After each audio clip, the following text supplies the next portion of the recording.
हम बात कर रहे हैं कि आइंस्टीन एनर्जी मास इक्विवेलेंस कि आखिर ये कैसे क्या होता है, इसके बारे में थोड़ा आइडिया हम लेते हैं।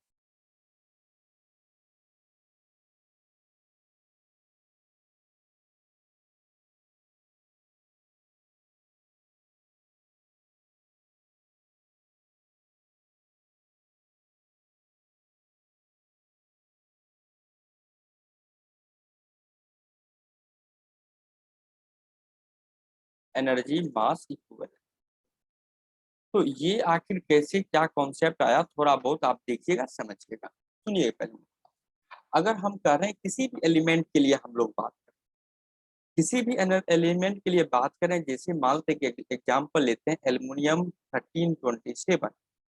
तो आप बोलेंगे कि हमने थोड़ा दिन पहले पढ़ा, बताइए number of proton, number of neutron और नंबर ऑफ इलेक्ट्रॉन का बात करें। तो यहाँ पे अब मेरे लिए इंपॉर्टेंट दो है, मास ऑफ प्रोटॉन और mass of neutron. Mass of proton in the case of aluminum is 13 and the mass of neutron is atomic mass minus atomic number z, that is 27 minus 13 equal to 14। तो आपके पास कितना हो गया? आपके पास 14 neutron है ना, electron तो 13 है, यहाँ पे अनचार्ज है। तो यहाँ पे हम लोग बात करें कि in the atoms of aluminum there are 30 proton and 14 neutron combined together। Proton और न्यूट्रॉन, 13 न्यूट्रॉन और 14 न्यूट्रॉन और 13 प्रोटॉन जो है वो न्यूक्लियस के अंदर कंबाइन फॉर्म में होता है।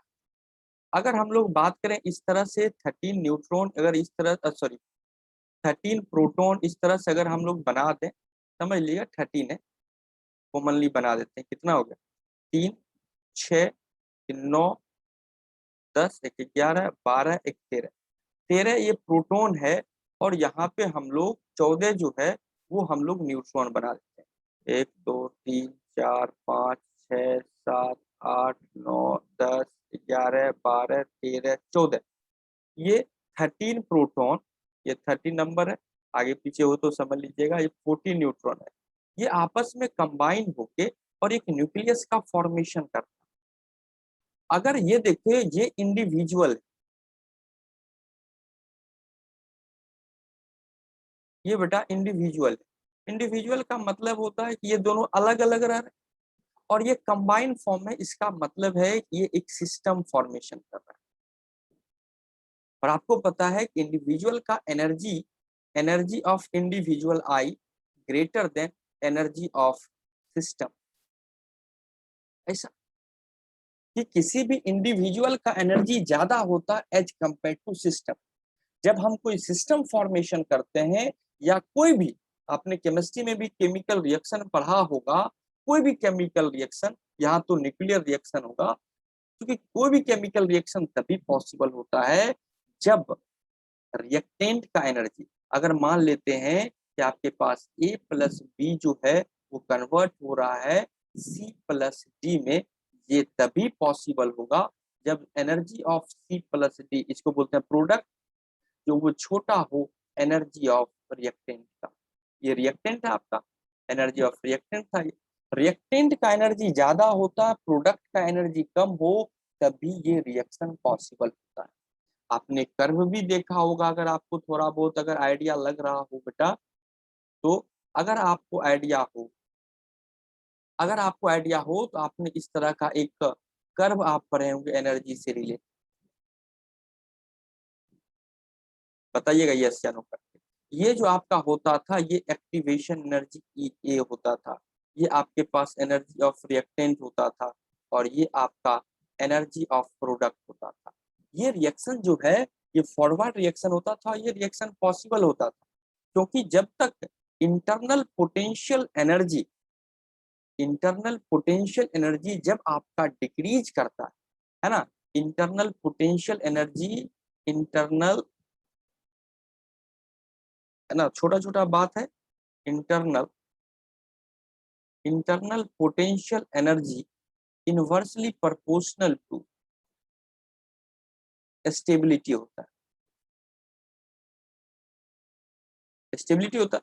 तो इंटरनल पोटेंशियल एनर्जी जितना ज्यादा होगा वो चीज उतना ही ज्यादा स्टेबल होगा। आप देखिए कि जब आपका प्रोटॉन और आपका न्यूट्रॉन जो है इंडिविजुअल था, अलग अलग था, जब आपका प्रोटॉन और जब आपका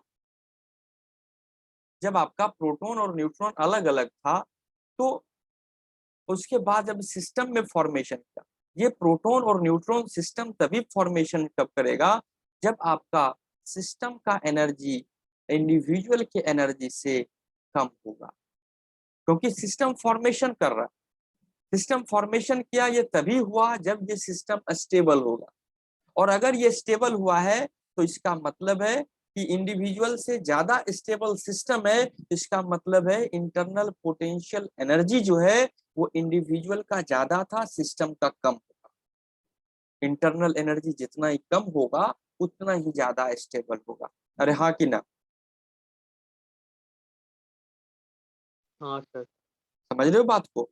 अब बात आता है कि ये इंडिविजुअल मिलके एक सिस्टम फॉर्मेशन किया, तो इसका मतलब ये एनर्जी कम हो गया। तो ये एनर्जी डिक्रीज जो किया, ये डिफरेंस ऑफ एनर्जी, ये डिफरेंस ऑफ एनर्जी कहाँ चला गया, या ये डिफरेंस ऑफ एनर्जी जो है ये सिस्टम इंडिविजुअल जो है एनर्जी रिलीज करेगा। इंडिविजुअल जो है आपस में मिलके प्रोटॉन 13 प्रोटॉन और 14 न्यूट्रॉन मिलके एक एल्युमिनियम का एक एटम क्रिएट कर दिया, या फिर एल्युमिनियम का एक न्यूक्लियस फॉर्मेशन कर दिया, तो यहाँ पे एनर्जी रिलीज होगा। और आपको पता है कि एनर्जी हम ना तो क्रिएट कर सकते हैं और ना ही डिस्ट्रॉय कर सकते हैं। तो ये जो एक्स्ट्रा एनर्जी क्रिएट हुआ, ये जो एनर्जी रिलीज हुआ, ये एनर्जी कहाँ से आ गया? तो इसका मतलब है जब भी हम सिस्टम फॉर्म करेंगे एनर्जी रिलीज होगा। अब ये एनर्जी रिलीज कहाँ से हुआ? तो इसी का जवाब आइंस्टीन देता है अपने एनर्जी मास इक्विवेलेंस कॉन्सेप्ट से। क्या कहता है कि when ever mass convert into energy and energy convert into mass, this is always used to E बराबर डेल्टा एम सी स्क्वायर। मतलब सिंपल सा बात बोला कि यहाँ पे जो एनर्जी जो क्रिएट हुआ है वो एनर्जी कहीं से आया नहीं है, क्योंकि energy not be created not be destroyed, only it convert into one form to another form. तो यहाँ पे तो कोई दूसरे फॉर्म का एनर्जी है भी नहीं। तो यहाँ पे कहता है क्या, यहाँ पे इंडिविजुअल का mass of individual is greater then mass of system. तो कहता है कि यहाँ पे जो इंडिविजुअल का जो मास था वही वो अपने मास को एनर्जी में कन्वर्ट कर दिया, एनर्जी के फॉर्म में इसको रिलीज कर दिया। अरे समझते हो, समझ रहे हो बात को क्या? यस। है ना? तो आइंस्टीन अपना क्या स्टेटमेंट दिया, है ना? नेक्स्ट पेज पे हम लिख देते हैं, है ना? क्या है? whenever whenever mass convert into energy or energy convert into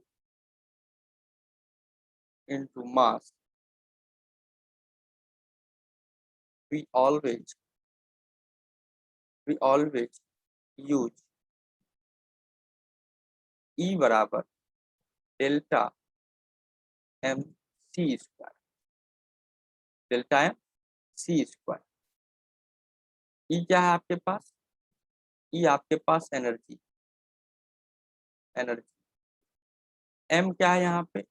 delta M, इसको बोलते हैं mass defect. Mass defect, mass defect का मतलब मास लॉस, डिफेक्ट मतलब होता है खत्म होना, डिफेक्ट कितना होगा। सी क्या है आपके पास यहाँ पे? Speed of light, speed of light, है ना? तो ई बराबर क्या होगा? आइंस्टीन का जो इक्वेशन है ई बराबर डेल्टा एम सी स्क्वायर। तो दिक्कत। दूसरा बात, और दूसरा एक और एग्जांपल देते हैं आपको एनर्जी से। अगर हमने थोड़ा देर पहले कहा कि ये इंडिविजुअल प्रोटॉन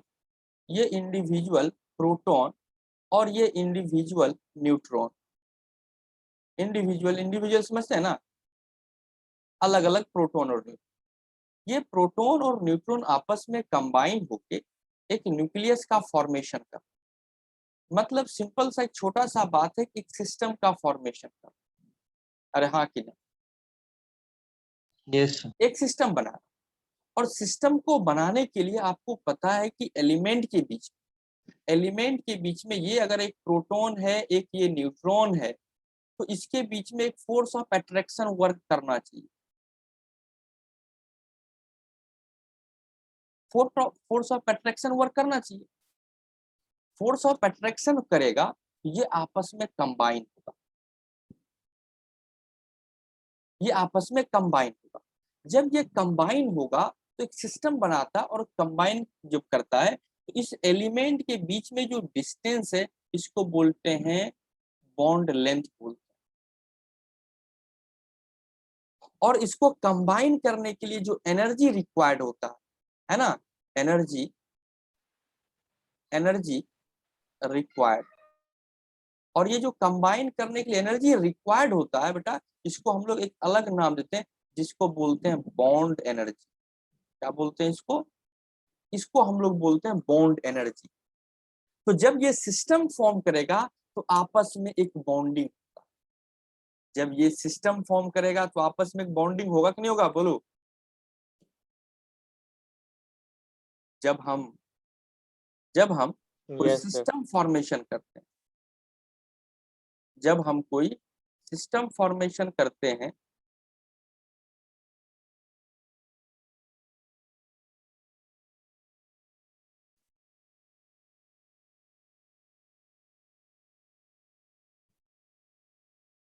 सिंपल सा बात है कि जब हम कोई सिस्टम का फॉर्मेशन करते हैं तो वहां पे एक बॉन्डिंग होता है, और उस बॉन्ड को होल्ड करने के लिए एनर्जी चाहिए। उस बॉन्ड को होल्ड करने के लिए जो एनर्जी चाहिए, उस एनर्जी को हम लोग बोलते हैं बॉन्ड एनर्जी। अरे हाँ कि ना। और उस दो एलिमेंट के बीच में जो एवरेज डिस्टेंस होता है, जो डिस्टेंस होता है, उसको हम लोग बोलते हैं बॉन्ड लेंथ। केमिस्ट्री में कई बार यूज होगा बॉन्ड लेंथ, बॉन्ड एनर्जी। तो मेरा तो सिंपल सा मतलब है कि जब आप कोई सिस्टम फॉर्म करेंगे तो सिस्टम को कंटिन्यू करने के लिए एक बॉन्ड फॉर्मेशन होगा, और उस बॉन्ड को कंटिन्यू करने के लिए एक एनर्जी रिक्वायरमेंट होता है, जिसको कि हम लोग बोलते हैं बॉन्ड एनर्जी। अरे हाँ कि ना। तुम देखते हो, सुनते हो कई बार जो है कि पेपर में आता है कि गर्लफ्रेंड के लिए एक लड़का है जो है बाइक चोरी करते हुए पकड़ा गया। घर में मम्मी से पॉकेट मनी मांगते हो कि आज उसका बर्थडे है और हमको टेडी बियर देना, आज उसका ये है तो उसके लिए हमको डेयरी मिल्क लेके जाना है।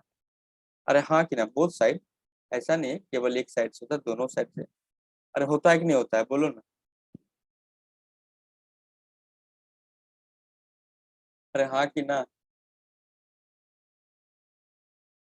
अरे कोई नहीं बोल रहा है कुछ, नहीं सुने हो दुनिया में क्या कुछ। जय किसान, यस सर। क्या सुने हो कि नहीं, ऐसा सब होता है? Yes sir. सब सुने हो लेकिन बता नहीं रहे हैं। Yes sir. हाँ। तो मतलब सिंपल सा है, ये नॉर्मली ऐसा नहीं है ना कि मतलब हम अलग ग्रह के हैं तुम अलग ग्रह के हो। तुम लोग बोल दो सर मेरे ग्रह पे ऐसा नहीं होता, आपके ग्रह पे होता होगा, ऐसा नहीं, सबके साथ होता है ना। तो क्या होता है जब कोई सिस्टम फॉर्म कर रहा है, घर में भी तुम देखो ना, तुम्हारे पेरेंट्स तुम्हारे लिए कर रहे हैं कि नहीं कर रहे हैं? कोचिंग का इतना महंगा फीस भरे हैं, किसके लिए? एक सिस्टम फॉर्मेशन के लिए, आपके और मेरे बीच में एक सिस्टम फॉर्म हो पाए, और इस सिस्टम को कंटिन्यू करने के लिए एनर्जी का रिक्वायरमेंट होता है, जिसको कि हम लोग बोलेंगे बॉन्ड एनर्जी। आपको मैसेज जाता होगा, आपको फोन जाता होगा फी के लिए, सर 1 महीना हो गया सर, बोला जाता होगा बेटा बताना अपने पापा को, बोलना कि सर फोन किए हैं। अरे हाँ कि ना। Yes sir. तो किसी भी Yes, सिस्टम sir. को फॉर्म करने के लिए एनर्जी का रिक्वायरमेंट होता है जिसको कि हम लोग बोलते हैं बॉन्ड एनर्जी। तो अब ये बॉन्ड एनर्जी कहाँ से आएगा? ये जो प्रोटॉन और न्यूट्रॉन है इस बॉन्ड एनर्जी को कहाँ से लाएगा? इस बॉन्ड एनर्जी को कहाँ से ला पाएगा? तो जवाब है आपका कि सर, तो आइंस्टीन इस बात को क्लियर करता है कि ये जो प्रोटॉन और ये जो न्यूट्रॉन है अपने मास को डिक्रीज करता है, और इस मास को डिक्रीज करता है लॉस ऑफ क्या करता है? मास करता है, and this loss of mass convert into energy. अरे हाँ कि ना? इसका गांव घर में बहुत अच्छा एग्जांपल मिलता है।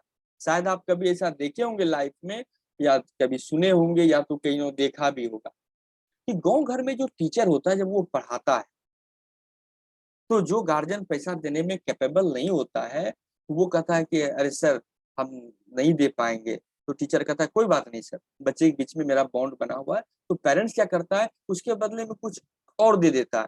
बोलता है सर मेरे यहाँ आम हुआ है सर, 10 किलो आम में पहुंचा देते हैं। सर मकई हुआ है सर, मकई ये पहुंचाते हैं। सर सरसों हुआ है, वही पहुंचा देते हैं। अरे हाँ कि ना? होता है कि नहीं होता? Yes, sir. Yes sir. और नहीं तो देखा होगा यहाँ गांव घर में सामान बिकने के लिए आता है, बोलता है कि पैसा का लीजिए या कुछ सामान का लीजिए। लोहा दीजिए 1 केजी लोहा दीजिएगा तो 1.5 केजी चीनी देंगे। Yes, sir. देखा है कि नहीं देखा भाई? बोलो। Yes sir. तो हाँ एक्चुअल सर। में वो क्या है कि जिस फॉर्म में उसको चाहिए नहीं दे रहा है, वो अनदर फॉर्म से दे रहा है। बॉन्ड को होल्ड करने के लिए एनर्जी चाहिए। अब इस प्रोटॉन और इंडिविजुअल न्यूट्रॉन के पास कोई एनर्जी तो है ही नहीं, तो एनर्जी कहाँ से देगा? तो ये प्रोटॉन और न्यूट्रॉन आपस में कंबाइन होता है और ये अपना मास लॉस करता है, मास लूज करता है, और उस मास को एनर्जी में कन्वर्ट करता है। और कितना एनर्जी क्रिएट होगा इसको आइंस्टीन अपने रिलेशन से बताता है, E बराबर डेल्टा mc स्क्वायर, जहां पे E क्या है? एनर्जी रिलीज होगा, और m क्या है? मास डिफेक्ट है, c क्या है? Speed of light. यस या नो? और अगर आपको एक सिंपल सा रिजल्ट बता दें, 1 AMU, अगर मास डिफेक्ट 1 AMU है, ये इक्विवेलेंट टू जो होगा 1 AMU इंटू सी स्क्वायर जो होता है, इंटू मास इंटू ई बराबर डेल्टा एम सी स्क्वायर है। मास को अगर एमयू में पुट करें, अगर सी स्पीड ऑफ लाइट को जब पुट करते हैं, ये लगभग 931.55 मेगा इलेक्ट्रॉन वोल्ट आता है। आप इसको डायरेक्टली भी यूज कर सकते हैं। अगर 1 AMU मास अगर एनर्जी में कन्वर्ट होगा तो 931.5 मेगा वोल्ट एनर्जी रिलीज होगा। अदरवाइज यहाँ पे हमको जो SI यूनिट में पुट करना है तो मास केजी में करेंगे। स्पीड ऑफ लाइट कितना होता है? 3 × 10⁸ मीटर पर सेकेंड। ये पुट करेंगे आप, एनर्जी जो इससे जो आएगा वो आपके पास जूल में आएगा। क्या आइंस्टीन इक्वेशन और बॉन्ड एनर्जी और ये E बराबर डेल्टा mc स्क्वायर, क्या आपको क्लियर है क्या? अगर क्लियर है बेटा तो हाँ बोलो। हाँ और ये Yes, एनर्जी sir. एक सिंपल सा बात था कि बॉन्ड होल्ड करने के लिए, सिस्टम फॉर्मेशन करने के लिए, जब हम कोई सिस्टम फॉर्मेशन करते हैं तो सिस्टम को होल्ड करने के लिए एनर्जी का रिक्वायरमेंट होता है, जिसको भी बोलते हैं बॉन्ड एनर्जी। और ये प्रोटॉन और न्यूट्रॉन जो है इस बॉन्ड एनर्जी को अपने मास लॉस करके इसको क्या करता है? इसको कंप्लीट करता है या फिर इसको सस्टेन करता है, पूरा करता है। और वो मास लॉस जो होता है वो E बराबर डेल्टा mc स्क्वायर होता है। यस या नो? एक सिंपल सा, यस सर। अगर आपसे पास एक सिंपल सा एग्जांपल पूछे जो एनसीईआरटी में भी है, अगर हाँ, if if 1 gram mass, if 1 gram mass completely convert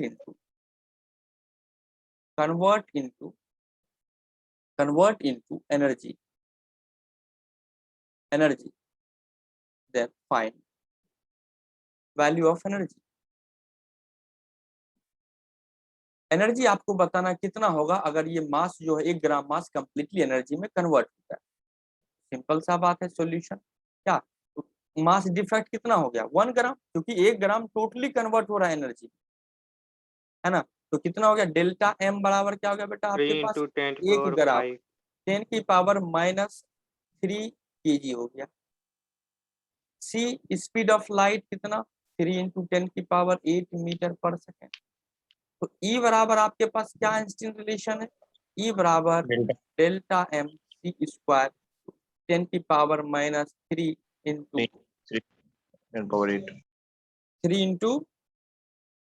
3 × 10⁸ का whole square that is 10⁻³ into 9 × 10⁻16 that is कितना हो गया 9 × 10⁻13 जूल। यस या नो? Yes. Yes, sir. आगे कर लीजिएगा, कोई दिक्कत? तो इस तरह No, से sir. हम लोग इस टाइप के क्वेश्चन को हम